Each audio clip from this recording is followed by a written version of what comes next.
नमस्कार, आपका स्वागत है। दोस्तों, अगर आपके घर पर किसी वृक्ष की अथवा अन्य किसी चीज की छाया पड़ती है तो इसे वास्तुशास्त्र में छाया वेद कहा जाता है।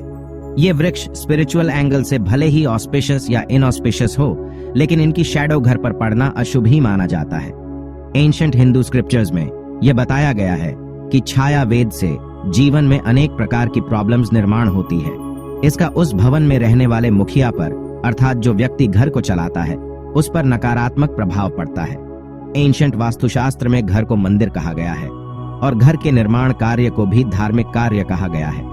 वास्तुशास्त्र के विद्वान कहते हैं कि भवन स्त्री पुत्र आदि को सुख देने वाला तथा धर्म, अर्थ, काम को प्रदान करने वाला होता है। शीत, वात, धुमादि कष्टों का निवारण करने वाले स्थान को भवन कहा जाता है। दोस्तों, मानव जीवन में वास्तुशास्त्र का बहुत अधिक महत्व है। विश्वकर्मा जी ने इसका निर्माण सृष्टि के निर्माण के समय किया था और ये इतना विस्तृत है कि कोई भी मनुष्य इसे पूरी तरह से अपने जीवन में अपना नहीं सकता, किंतु कुछ महत्वपूर्ण नियमों का पालन करके अपने जीवन को सुखी एवं समृद्ध बनाया जा सकता है। जैसे भवन का निर्माण करते समय सबसे पहले हमें भूमि का परीक्षण करना होता है। भूखंड का आकार, भूखंड के पास मौजूद वृक्ष, अन्य वास्तु, पहाड़, नदी, भूखंड की मिट्टी, जल का स्रोत इत्यादि महत्वपूर्ण विषयों पर ध्यान देना होता है। भवन का निर्माण करते समय दिशाओं का ज्ञान होना भी आवश्यक है। अपने मन से ही किसी भी दिशा में गृह का निर्माण करना अशुभ फल प्रदान कर सकता है।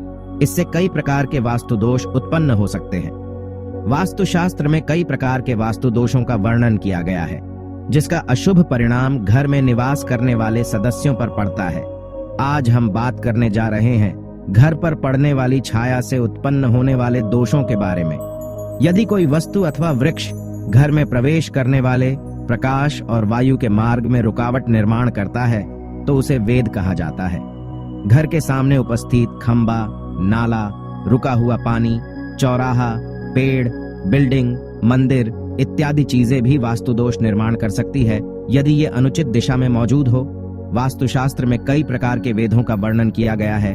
द्वार वेद, स्वर वेद, देवालय वेद, दिशा वेद, वृक्ष वेद, स्तंभ वेद, वस्तु वेद, छिद्र वेद इत्यादि प्रकार के वेद होते हैं। आइए जान लेते हैं प्रमुख वेदों के बारे में जो भयंकर वास्तु दोष निर्माण करते हैं और हमें दुख एवं दरिद्रता का सामना करना पड़ता है। सबसे पहला है द्वार वेद। वास्तुशास्त्र के अनुसार अगर घर के मुख्य द्वार के सामने कोई वृक्ष, कोई बड़ी चीज, खंबा आदि हो तो इससे द्वार वेद निर्माण होता है। इसके वास्तुशास्त्र में एक प्रकार का वास्तु दोष माना गया है।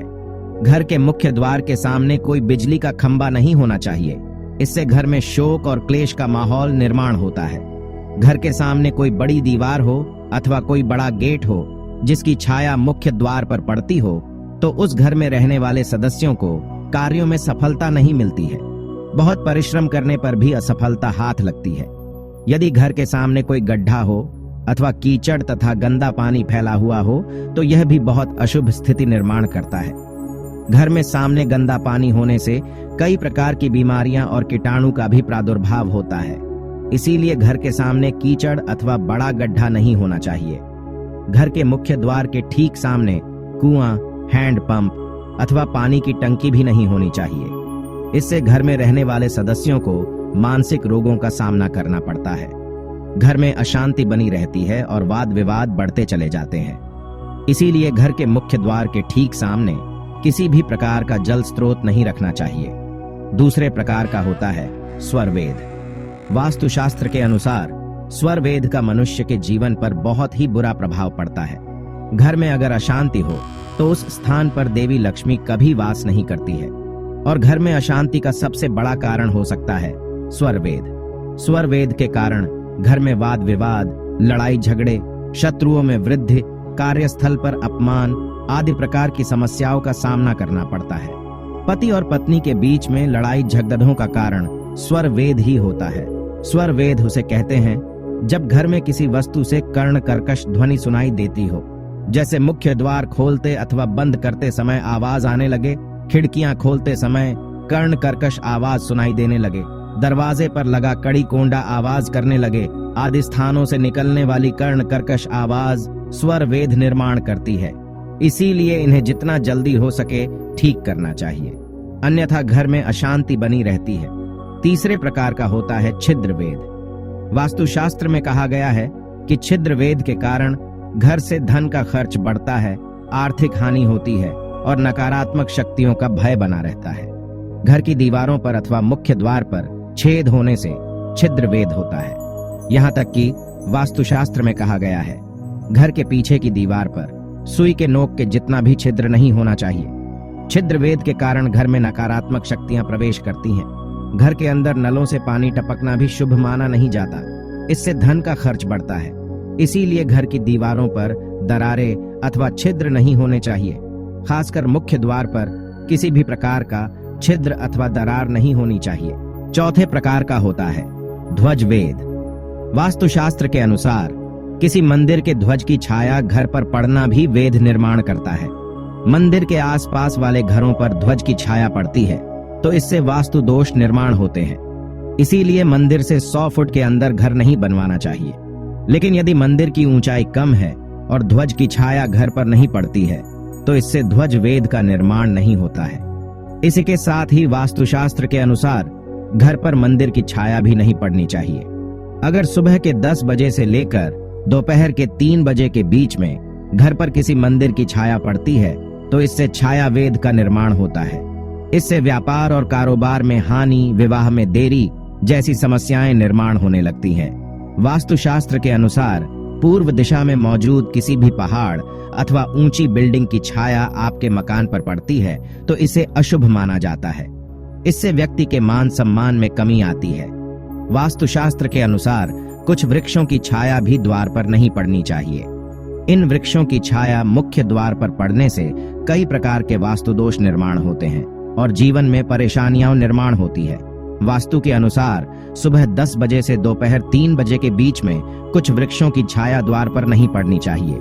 इसीलिए घर के सामने कोई भी वृक्ष लगाने से पूर्व इस बात को ध्यान में रखना चाहिए कि उनकी छाया मुख्य द्वार पर नहीं पड़नी चाहिए। वास्तु के अनुसार मुख्य द्वार पर पलाश के वृक्ष की छाया नहीं पड़नी चाहिए। अगर पलाश के पेड़ की छाया मुख्य द्वार पर पड़ती है तो गृह स्वामी सदा ही पराजित होता रहता है। अगर घर के मुख्य द्वार पर इमली के पेड़ की छाया पड़ती है तो अकाल मृत्यु की संभावना रहती है। औदुंबर के वृक्ष की छाया भी घर पर नहीं पड़नी चाहिए। इससे घर में रहने वाले लोग कई प्रकार के रोगों से पीड़ित हो जाते हैं। घर के सामने पीपल का वृक्ष हो और उसकी छाया घर पर पड़ती है तो गृह स्वामी का आत्मविश्वास कम होने लगता है। घर में भय की स्थिति निर्माण होने लगती है। लेकिन अगर तुलसी के पौधे की छाया प्रवेश द्वार पर पड़ती है तो यह बहुत ही शुभ होता है। इससे घर में सकारात्मकता बनी रहती है और नकारात्मक ऊर्जा नष्ट होती है। इसीलिए मुख्य द्वार के सामने ऊंचाई पर तुलसी का पौधा लगाना चाहिए। जब सुबह के समय सूर्य की किरणें तुलसी के पत्तों को टकराकर घर में प्रवेश करती है तो घर का वातावरण मंगलमय बन जाता है। वास्तुशास्त्र के अनुसार घर के ऊपर बरगद जैसे पेड़ की छाया भी नहीं पड़नी चाहिए। इससे वास्तु दोष निर्माण होता है और घर में बुरी शक्तियों का वास होने लगता है। इसीलिए बरगद के पेड़ के नीचे कभी घर नहीं बनवाना चाहिए। घर के ऊपर बबूल के पेड़ की छाया पड़ना भी अशुभ माना जाता है। इससे जीवन में दुर्भाग्य आता है और धन का नाश होता है। घर की आग्नेय दिशा में वट, पीपल, सेमल, पाकर तथा गूलर का वृक्ष होने से जीवन में समस्याएं आती हैं। इससे व्यक्ति की मृत्यु भी हो सकती है। तो दोस्तों, इस प्रकार से वास्तुशास्त्र में घर पर वृक्षों की छाया पड़ना अशुभ माना गया है।